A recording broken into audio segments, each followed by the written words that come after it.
Hai, Assalamualaikum, salam sejahtera, salam hari Isnin malam.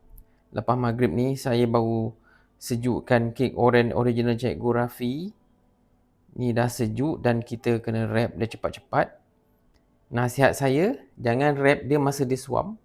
Pastikan dia dah completely cool, completely sejuk, baru kita wrapkan dia. Gunakan cling wrap, cling plastik tu. Kita wrap dia ni. Ini untuk balutan pertama saya. Saya letak atas tapak kek saiz 8 inci. Okey, untuk makluman semua, kek oren original Cikgu Rafi ni, kalau hari-hari biasa saya akan buat 6 biji sahaja. Kalau hari hujung minggu, hari Jumaat, saya ada masa saya akan buat 12 biji. Dan untuk makluman semua juga, saya akan update saya punya beg kuning selepas jam 12 tengah hari. Saya tak boleh update sebelum tu sebab kalau saya update sebelum tu ada beg kuning, saya kena buat dan saya kena hantar pada hari tersebut, which is saya tak sempat lah nak siapkan dia. So jadinya selepas pukul 12 tengah hari, rajin-rajinlah semak beg kuning dekat shop TikTok Cikgu Rafi untuk dapatkan kek oren original Cikgu Rafi.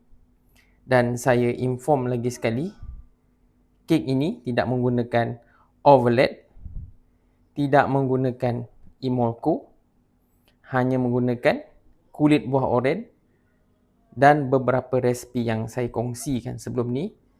Cara nak buat kek oren original Cikgu Rafi dekat playlist video TikTok saya. Ada tutorial penuh untuk buat kek oren original Cikgu Rafi. Okey, kita ambil satu contoh. Ini dia kek yang saya dah balut siap. Balutan pertama, sebelum saya balut yang kali kedua, untuk saya masukkan dalam kotak. Saiz kek 7 inci, kotak saiz 8 inci, tapak pun 8 inci. Ini saya akan post esok hari, tengah hari esok saya akan post. Rasa dia insya-Allah sedap sangat.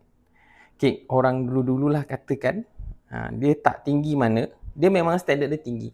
Kalau kek ni saya buat tinggi asal dia pakat ni dan dia akan naik setengah inci saja.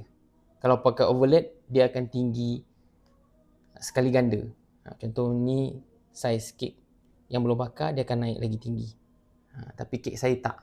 Memang inilah saiz kek orang dulu-dulu, tak ada overlap. Kalau ada overlap, dia akan kembang naik tinggi. Ataupun kek sponge. Ini kek butter. Alright, itu saja nak kongsi hari ini. Kek oren original Cikgu Rafi. Sekian, terima kasih. Assalamualaikum dan salam sejahtera. Selamat mencuba, selamat merasa. Bye.